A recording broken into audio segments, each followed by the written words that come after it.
Tax बचाने का हो टेंशन या फिर पेचीदे टैक्स नियमों की उलझन, अटका हो रिफंड या मुश्किल में फंसा हो आपका रिटर्न। हर मुश्किल सवाल का आसान जवाब है टैक्स गुरु, जहां आप ना सिर्फ अपना टैक्स बचाते हैं बल्कि हम टैक्स की उलझनों को सुलझाने के गुर भी आपको सिखाते हैं। नमस्कार, मैं हूं लक्ष्मण राय और आज आपके सवालों का जवाब देने के लिए हमारे साथ हैं जानी मानी टैक्स एक्सपर्ट गौरी चड्ढा। गौरी, आपका स्वागत है हमारे शो में।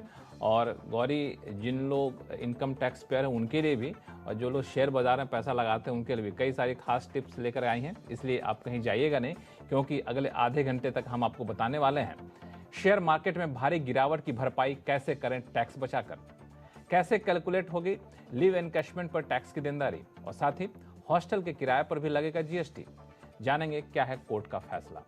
इन सारे मुद्दों के बीच में सबसे पहली बात जब टैक्स की आती है तो टैक्स एक ऐसी चीज, ना भरे तो टेंशन, भर दे तो टेंशन।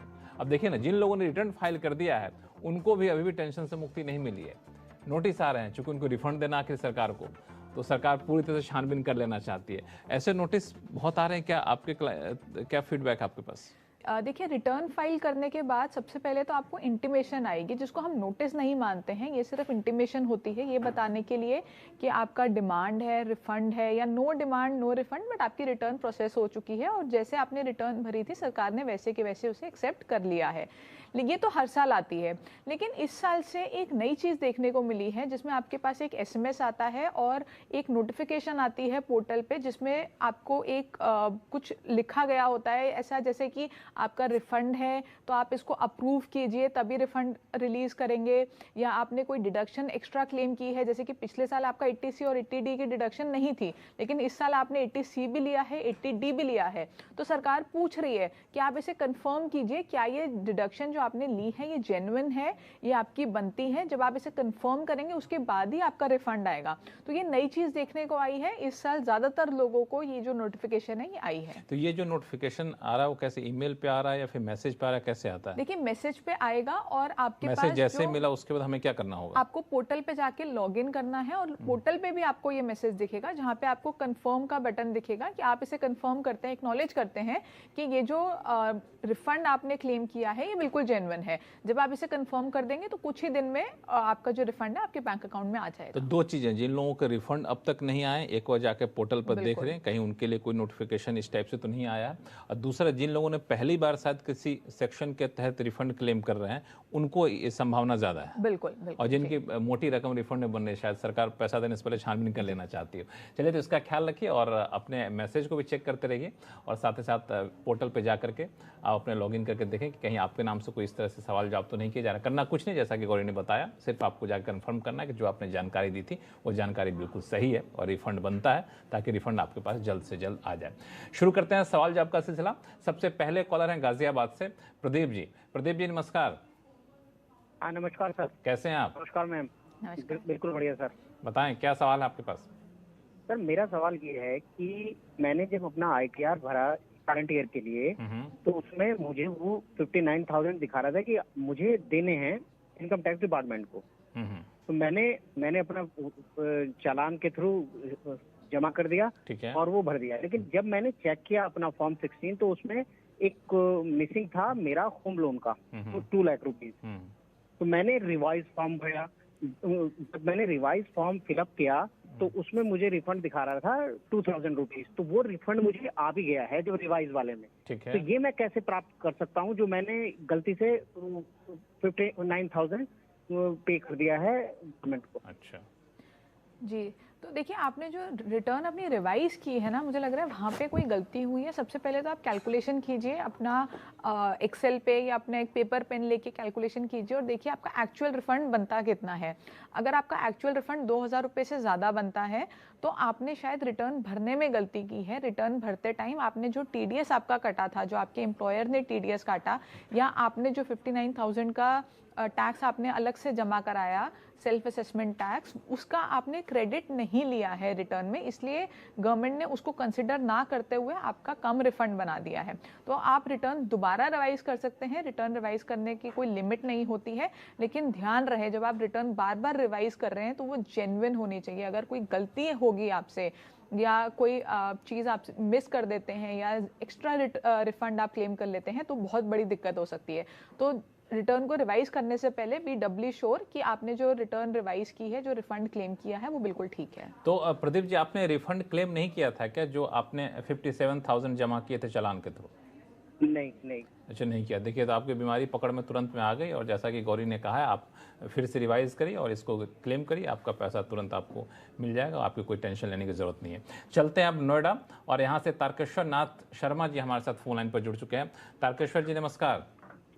नमस्कार कोहली सर। कोहली साहब ने, मेरा नाम लक्ष्मण राय, और आज आपके सवालों का जवाब देने के लिए हमारे साथ हैं जानी मानी टैक्स एक्सपर्ट गौरी चड्डा, है ना। तो आप सवाल बताएं, आपका जवाब सटीक मिलेगा। जी सर। सर मेरा सवाल ये है कि एक्चुअली फाइनेंशियल ईयर 21-22 में मैंने ऑप्शन ट्रेडिंग की थी, और उसकी जो टर्नओवर बनती है सेल्स और प्रॉफिट एंड लॉस की, वो 3.65 करोड़ बनती है। ठीक है। और उसमें मुझे एक ह्यूज लॉस लगा हुआ है 17 लाख की, 17 लाख की, जो कि पुराने प्रोविजन के अनुसार टैक्स ऑडिट में मतलब फाल करता है। लेकिन अभी जो रिसेंटली मैं देख रहा था कि आईटीआई की कोई गाइडलाइंस आई है, उसके अनुसार अब सिर्फ प्रॉफिट एंड लॉस का जो एब्सोल्यूट फिगर है उसी को टर्नओवर माना जाएगा। अच्छा। तो उसके अनुसार मेरी जो टर्नओवर बनती है प्रॉफिट एंड लॉस की एब्सोल्यूट टर्म में, वो 6,80,000 बनती है। ठीक है। तो मेरा ये सवाल है कि क्या मैं जो अभी रिटर्न फाइल करनी है, अभी बिलेटेड रिटर्न हो गया है, तो उसमें टैक्स ऑडिट मुझे करानी पड़ेगी, या बिना टैक्स ऑडिट के भी मैं फाइल कर सकता हूँ? मुझे लॉस कैरी फॉरवर्ड नहीं करनी है वैसे, क्योंकि आगे ट्रेडिंग मुझे करनी नहीं है। ठीक है। देखिए, आपको लॉस कैरी फॉरवर्ड नहीं करना है तो आप बिलेटेड रिटर्न भी भर सकते हैं। जो ऑडिट होता है वो आपको तब कराना होता है जब आपका टर्नओवर 1 करोड़ से ऊपर होता है। लेकिन एक और क्लॉज है जो ये कहता है कि अगर आपका टर्नओवर 1 करोड़ से ऊपर और 10 करोड़ से कम है, लेकिन आपके जो कैश के खर्चे और कैश की इनकम है वो टर्नओवर के 5% से कम है, तो आप इस 10 करोड़ की लिमिट को देखेंगे और आपको ऑडिट कराने की ज़रूरत नहीं है। तो आपका जो दोनों ही टर्नओवर आपने मुझे बताया, पुरानी गाइडलाइंस के हिसाब से, नई गाइडलाइंस के हिसाब से, दोनों ही 10 करोड़ से कम है, तो आपको ऑडिट कराने की कोई ज़रूरत नहीं है। लेकिन अगर आपको क्योंकि आपको लॉस कैरी फॉरवर्ड नहीं करना है, अगर लॉस कैरी फॉरवर्ड करना है तो फिर आपको ऑडिट कराना ज़रूरी होगा। लेकिन आपने खुद ही बोला आपको लॉस फॉरवर्ड नहीं करना है, तो कोई दिक्कत नहीं है, बिना ऑडिट के आप रिटर्न की लेट फी भर के अपनी रिटर्न को जमा करा सकते हैं। तारकेश्वर जी, आपने आखिर में कहा कि अब मुझे ट्रेडिंग करनी नहीं, इसलिए मैं लॉस कैरी नहीं करना चाहता हूँ। मुझे लगता है नुकसान से आप थोड़े से सहम गए हैं। जी। तो बिल्कुल आप शो देखिएगा, अभी हम शो में आगे आपको बताने वाले हैं, और बाकी दर्शकों को कि शेयर बाजार में जो भी नुकसान हुआ है उसकी कुछ हद तक भरपाई आप कैसे टैक्स बचा करके कर सकते हैं। तो आप शो देखते रहिएगा। और इस बीच हम लेते हैं अगला सवाल पुणे से, जो कि सतीश मराठे साहब हमारे साथ फोन लाइन पर जुड़ चुके हैं। सतीश जी नमस्कार। हाँ नमस्ते। क्या हाल चाल है आपके? Good morning. अरे बढ़िया है सर। बहुत बढ़िया है। चलिए, ऐसे ही खुश रहिए, और बताइए टैक्स गुरु में कैसे जुड़े आप? टैक्स गुरु तो हम काफी पुराने इसके ये हैं। अरे वाह, श्रोता हैं। हाँ, आज क्या पूछना चाहते हैं? गौरी मैम है ना? हाँ, गौरी मैम है। हाँ, गुड मॉर्निंग मैम। मैं सीनियर सिटीजन हूँ। अच्छा। और शेयर ट्रेडिंग मेरा हॉबी है एक्चुअल में। अरे वाह। तो फाइनेंशियल ईयर 2021 का हमने ITR 3 फाइल किया, तो उसका उन्होंने प्रोसेसिंग किया और 560 रुपीज का डिमांड निकला, जो हमने इमीडिएटली पे कर दिया। मतलब दैट वाज ऑन 25 मई। अभी इवन आफ्टर 4 मंथ्स हमारा ITR स्टेटस दिखा रहा है process with demand due.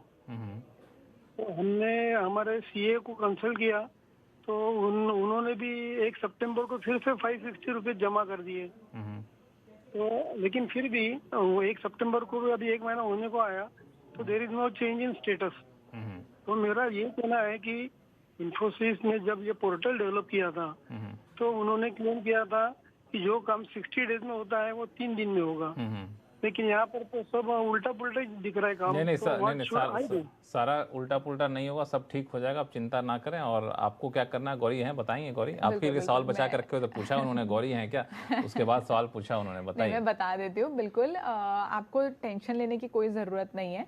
Portal पे एक ऑप्शन होती है जहाँ पे ये डिमांड आपकी आउटस्टैंडिंग दिखा रहा होगा, वहाँ पे आपको डिमांड इज़ करेक्ट पे क्लिक करके और आपने जो चालान जमा किया है ये 560 रुपीज़ का, वो अटैच कर देना है और चालान की डिटेल्स डाल देनी है और उसको सबमिट कर देना है। उसके बाद आपकी हेडेक खत्म हो जाती है। आपका डिमांड वो रिटर्न प्रोसेस विद डिमांड दिखा रहा है या नहीं दिखा रहा, आपको टेंशन लेने की जरूरत नहीं है। लेकिन ये काम कर दीजिएगा, जहाँ पे वो डिमांड आ रही है वहाँ पे अग्री विद डिमांड करके इस चालान को अटैच जरूर कर दीजिएगा। उसके बाद आपकी कोई हेडेक नहीं है। लेकिन अगर आपने ये नहीं किया है, हो सकता है इस वजह से वो डिमांड दिखा रहा है, आपको बार बार पे करने की जरूरत नहीं है।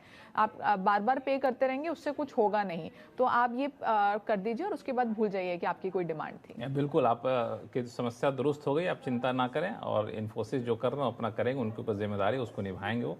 लेकिन आपकी समस्या दूर हो जाएगी। टैक्स गुरु इसकी गारंटी जरूर लेता है। मुझे लगता है कई लोग अभी जो सवाल पूछ रहे हैं, जो शेयर बाजार के ट्रेडर रहे हैं, इन्होंने कहा भी शेयर बाजार के ट्रेडिंग करना इनका हॉबी रहा है। तो हमें लगता है दर्शकों को बता देना चाहिए कि शेयर बाजार जो गिर रहा है, घबराएं नहीं। टैक्स गुरु आपके लिए कुछ हद तक ये टैक्स बचा करके इस नुकसान की भरपाई करने के तरीके बताएगा। लेकिन फिलहाल वक्त है छोटे से ब्रेक का। ब्रेक के बाद ये तरीका आपको बताएंगे।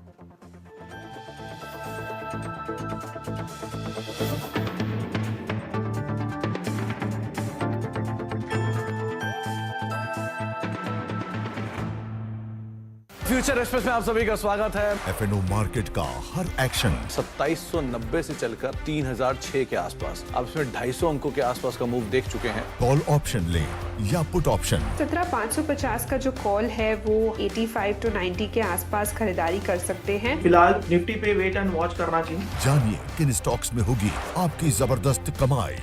3300 के नीचे अर्ली क्लोज अगर आए तो आप शॉर्ट करके यहाँ पर जा सकते हैं। देखिए फ्यूचर एक्सप्रेस।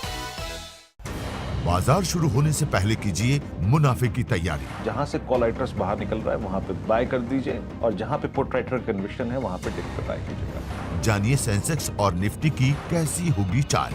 बहुत बढ़िया मूव्स एंजॉय कर रहा है ये स्टॉक। ब्लैक पैटर्न का ब्रेकआउट, बाय 1210 तक की तैयारी। कौन से स्टॉक्स आपको बनाएंगे मालामाल। 590 के ऊपर खरीदेंगे, 580 के स्टॉप लॉस है, 620 के टारगेट के लिए। देखिए मुनाफे की तैयारी। आप देख रहे हैं कमाई का अड्डा। मार्केट के आखिरी 1.5 घंटे का सारा एक्शन। अगर आपने लॉन्ग प्रॉफिट बनाया है तो रह सकते हैं आप। 30, 40, 50 पॉइंट का स्टॉप लॉस लेके चल सकते हैं। क्लोजिंग बेल बजने से पहले कीजिए जबरदस्त कमाई। तेजी वाला ट्रेड 875 का स्टॉप लॉस लगाइए, तेजी कीजिए। इजीली स्टॉक में मोमेंटम आता हुआ दिखाई दे रहा है। जाने माने एक्सपर्ट्स के साथ इस ऑप्शन के स्टॉप लॉस रखे करीब 32 रुपए के आसपास। देखिए कमाई का अड्डा। एक आवाज जो कभी दबती नहीं। ये वो चैनल नहीं है जहाँ पे शोर मचा के आप डिबेट करें। एक आवाज जो सामने लाती है असली मुद्दे। ऐसे लोगों को मंत्री बनाना नीतीश जी की मजबूरी है क्या? ये एक मजबूरी की सरकार बनी कि अब जो आरजेडी कहेगी हम वही करेंगे। एक आवाज जो सिर्फ देश को रखे आगे। क्या सरकारें काम नहीं कर रही हैं? ये क्यों इग्नोरेंस है? विंडो ड्रेसिंग चलती रहती है केवल। बहस के शोर से अलग देश की सबसे असरदार बहस। देखिए आवाज अड्डा। फ्यूचर एक्सप्रेस में आप सभी का स्वागत है। एफएनओ मार्केट का हर एक्शन 2790 से चलकर 3006 के आसपास, अब इसमें 250 अंकों के आसपास का मूव देख चुके हैं। कॉल ऑप्शन लें या पुट ऑप्शन। 17550 का जो कॉल है वो 85 to 90 के आसपास खरीदारी कर सकते हैं। फिलहाल निफ्टी पे वेट एंड वॉच करना चाहिए। जानिए किन स्टॉक्स में होगी आपकी जबरदस्त कमाई। 3300 के नीचे अर्ली क्लोज अगर आए तो आप शॉर्ट करके यहाँ पर जा सकते हैं। देखिए फ्यूचर एक्सप्रेस। बाजार शुरू होने से पहले कीजिए मुनाफे की तैयारी। जहां से कॉल राइटर्स बाहर निकल रहा है वहां पे बाय कर दीजिए, और जहां पे पुट राइटर कन्विक्शन है वहां पे डिप पे बाय कीजिएगा। जानिए सेंसेक्स और निफ्टी की कैसी होगी चाल। बहुत बढ़िया मूव्स एंजॉय कर रहा है ये स्टॉक। ब्लैक पैटर्न का ब्रेकआउट, बाय 1210 तक की तैयारी। कौन से स्टॉक्स आपको बनाएंगे मालामाल। 590 के ऊपर खरीदेंगे, 580 के स्टॉप लॉस है, 620 के टारगेट के लिए। देखिए मुनाफे की तैयारी।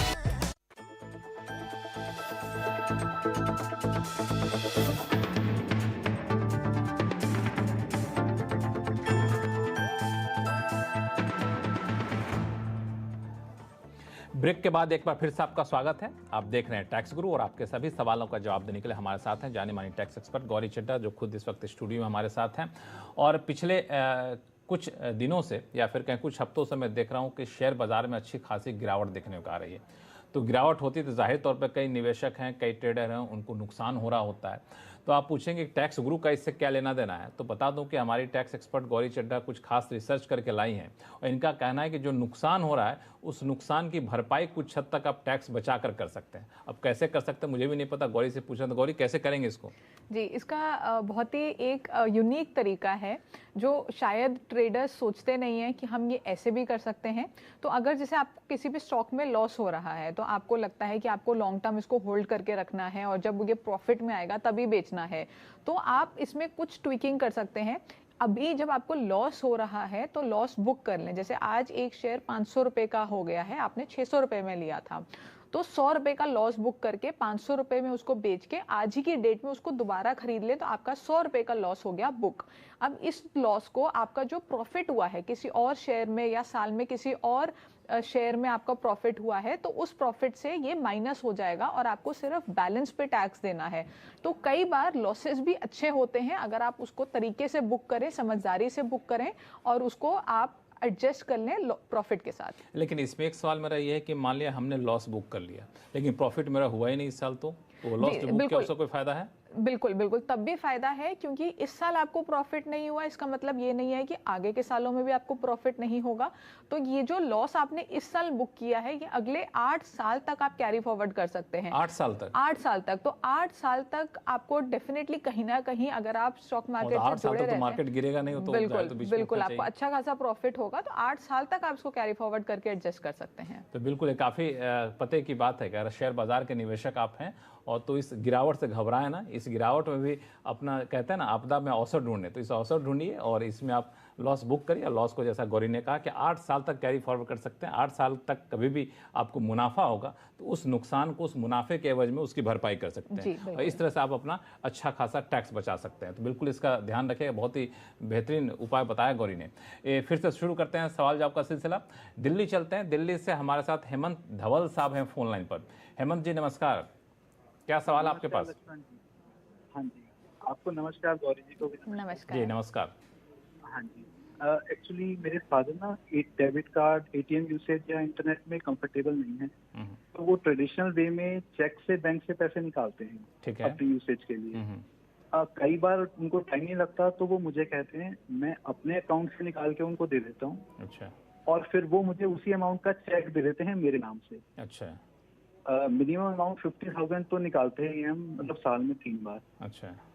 तो मैं ये पूछ रहा था मेरे पे टैक्स रिलेटेड कोई प्रॉब्लम तो नहीं आएगी इससे, क्योंकि मैं अपने अकाउंट से निकाल के उनको देता हूँ और वो मुझे चेक दे देते हैं मेरे नाम पे। बहुत ही अच्छा सवाल है। कई बार ऐसा होता है कि मतलब इनके अकाउंट में पैसा आ गया है, पिताजी ने दिया और फिर ये पैसा निकाल कर उनको दे रहे हैं। पैसा आया इसका प्रूफ तो है लेकिन पैसा निकाल के पिताजी को दे इसका प्रूफ नहीं होता। नहीं, लेकिन इसमें घबराने की कोई ज़रूरत नहीं है क्योंकि सबसे पहले तो आपका अमाउंट बहुत छोटा है, सिर्फ 1.5 लाख का अमाउंट है, तो इसमें वैसे भी कोई दिक्कत नहीं है।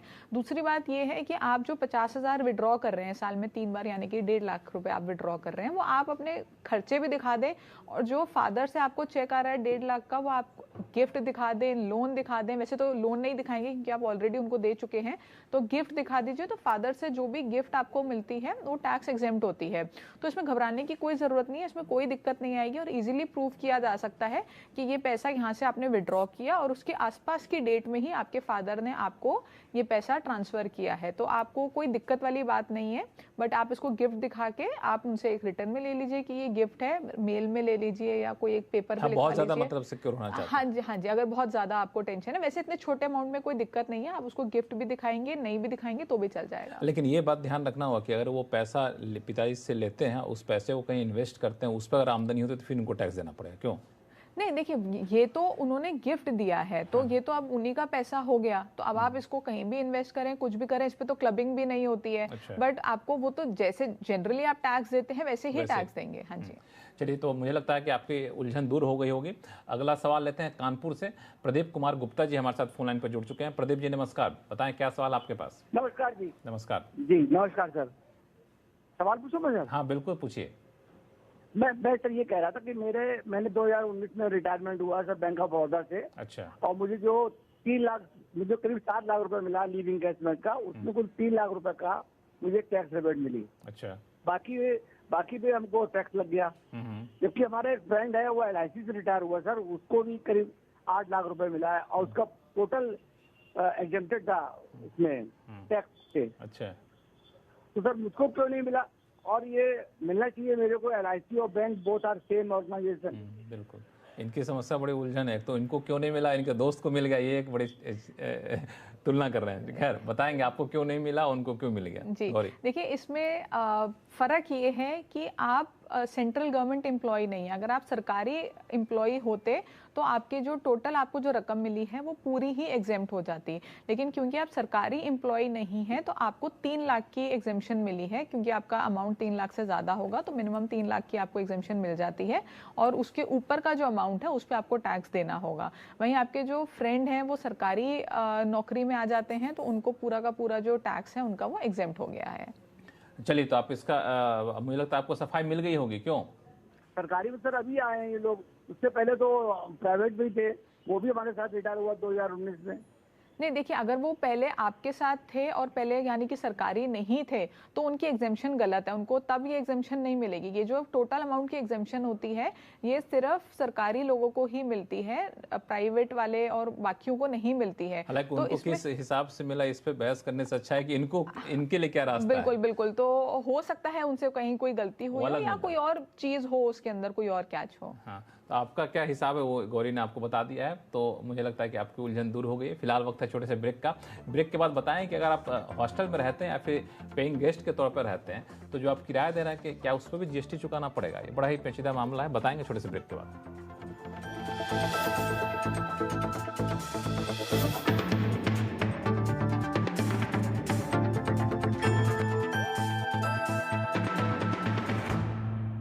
फ्यूचर एक्सप्रेस में आप सभी का स्वागत है। FNO मार्केट का हर एक्शन 2790 से चलकर 3006 के आसपास, अब इसमें 250 अंकों के आसपास का मूव देख चुके हैं। कॉल ऑप्शन ले या पुट ऑप्शन। 17550 का जो कॉल है वो 85 to 90 के आसपास खरीदारी कर सकते हैं। फिलहाल निफ्टी पे वेट एंड वॉच करना चाहिए। जानिए किन स्टॉक्स में होगी आपकी जबरदस्त कमाई। 3300 के नीचे अर्ली क्लोज अगर आए तो आप शॉर्ट करके यहाँ पर जा सकते हैं। देखिए फ्यूचर एक्सप्रेस। बाजार शुरू होने से पहले कीजिए मुनाफे की तैयारी। जहां से कॉल राइटर्स बाहर निकल रहा है वहां पे बाय कर दीजिए, और जहां पे पुट राइटर कन्विक्शन है वहां पे डिप पे बाय कीजिएगा। जानिए सेंसेक्स और निफ्टी की कैसी होगी चाल। बहुत बढ़िया मूव्स एंजॉय कर रहा है ये स्टॉक। ब्लैक पैटर्न का ब्रेकआउट, बाय 1210 तक की तैयारी। कौन से स्टॉक्स आपको बनाएंगे मालामाल? 590 के ऊपर खरीदेंगे, 580 के स्टॉप लॉस है, 620 के टारगेट के लिए। देखिए मुनाफे की तैयारी। आप देख रहे हैं कमाई का अड्डा। मार्केट के आखिरी 1.5 घंटे का सारा एक्शन। अगर आपने लॉन्ग प्रॉफिट बनाया है तो रह सकते हैं आप। 30, 40, 50 पॉइंट का स्टॉप लॉस लेके चल सकते हैं। क्लोजिंग बेल बजने से पहले कीजिए जबरदस्त कमाई। तेजी वाला ट्रेड 875 का स्टॉप लॉस लगाइए, तेजी कीजिए। इजीली स्टॉक में मोमेंटम आता हुआ दिखाई दे रहा है जाने माने एक्सपर्ट्स के साथ। इस ऑप्शन के स्टॉप लॉस रखे करीब 32 रुपए के आसपास। देखिए कमाई का अड्डा, एक आवाज जो कभी दबती नहीं। ये वो चैनल नहीं है जहाँ पे शोर मचा के आप डिबेट करें। एक आवाज जो सामने लाती है असली मुद्दे। ऐसे लोगों को मंत्री बनाना नीतीश जी की मजबूरी है क्या? ये एक मजबूरी की सरकार बनी कि अब जो RJD कहेगी हम वही करेंगे। एक आवाज जो सिर्फ देश को रखे आगे। क्या सरकारें काम नहीं कर रही है? ये क्यों इग्नोरेंस है? विंडो ड्रेसिंग चलती रहती है केवल। बहस के शोर से अलग देश की सबसे असरदार बहस। देखिए आवाज अड्डा। फ्यूचर एक्सप्रेस में आप सभी का स्वागत है। FNO मार्केट का हर एक्शन 2790 से चलकर 3006 के आसपास, अब इसमें 250 अंकों के आसपास का मूव देख चुके हैं। कॉल ऑप्शन ले या पुट ऑप्शन। 17550 का जो कॉल है वो 85 to 90 के आसपास खरीदारी कर सकते हैं। फिलहाल निफ्टी पे वेट एंड वॉच करना चाहिए। जानिए किन स्टॉक्स में होगी आपकी जबरदस्त कमाई। 3300 के नीचे अर्ली क्लोज अगर आए तो आप शॉर्ट करके यहाँ पर जा सकते हैं। देखिए फ्यूचर एक्सप्रेस। बाजार शुरू होने से पहले कीजिए मुनाफे की तैयारी। जहां से कॉल राइटर्स बाहर निकल रहा है वहां पे बाय कर दीजिए, और जहां पे पुट राइटर कन्विक्शन है वहां पे डिप पे बाय कीजिएगा। जानिए सेंसेक्स और निफ्टी की कैसी होगी चाल। बहुत बढ़िया मूव्स एंजॉय कर रहा है ये स्टॉक। ब्लैक पैटर्न का ब्रेकआउट, बाय 1210 तक की तैयारी। कौन से स्टॉक्स आपको बनाएंगे मालामाल? 590 के ऊपर खरीदेंगे, 580 के स्टॉप।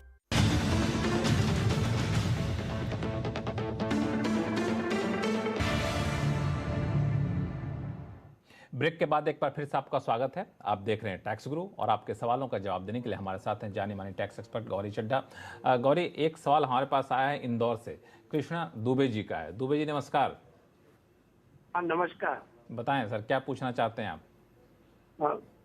सर मेरे जीएसटी से रिलेटेड एक क्वेश्चन है जी। कि जीएसटी में ऐसे कोड होते हैं, एक कोड है 9963, ठीक है, जो एकोमोडेशन से रिलेटेड है और उसमें उसका सबसेक्शन है 996322, जिसमें हॉस्टल्स, कैंप्स और पीजीज के बारे में वो है।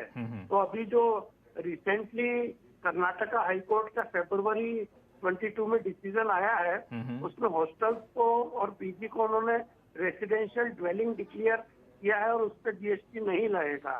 तो इसके बारे में क्या कहना है? और दूसरा जो अभी अमेंडमेंट हुआ है 9963 में, तो उन्होंने एकोमोडेशन में ये अमेंडमेंट किया है कि जो रेंटल वाले हैं, जो रजिस्टर्ड है रेंटल लेते हैं, उनको देना पड़ेगा, आरटीएम में जीएसटी देना पड़ेगा। आप जानना चाहते हैं कि इस पे हॉस्टल पे और इस पे जीएसटी देना पड़ेगा कि नहीं देना पड़ेगा? हालांकि आपने काफी अच्छा से रिसर्च खुद ही किया हुआ है, लेकिन उलझन बनी हुई है, तो उलझन दूर कर देते हैं। गौरी, क्या सुझाव है? देखिए, जो पहले इस पे एडवांस रूलिंग थी जिस पे कहा गया था कि ये जो हॉस्टल हैं और पीजीज हैं, ये आपके एग्जेम्प्ट नहीं होंगे। जो नोटिफिकेशन आपने बताई उसके तहत ये नहीं होंगे एग्जेम्प्ट। लेकिन अभी कर्नाटका हाई कोर्ट की जजमेंट आई है जिसमें कहा गया है कि ये शॉर्ट टर्म ड्यूरेशन के लिए नहीं होते, क्योंकि होटल में अगर आप रहने जाते हैं तो 1 दिन, 2 दिन, 5 दिन, 10 दिन रहने जाते हैं। लेकिन अगर आप पीजी में रह रहे हैं या हॉस्टल में रह रहे हैं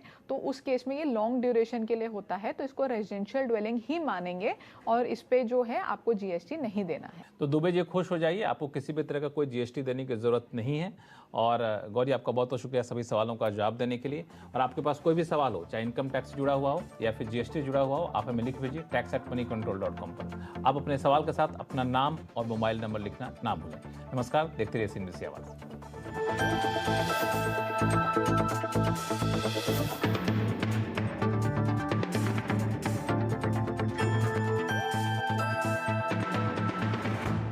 फ्यूचर एक्सप्रेस में आप सभी का स्वागत है। एफएनओ मार्केट का हर एक्शन 27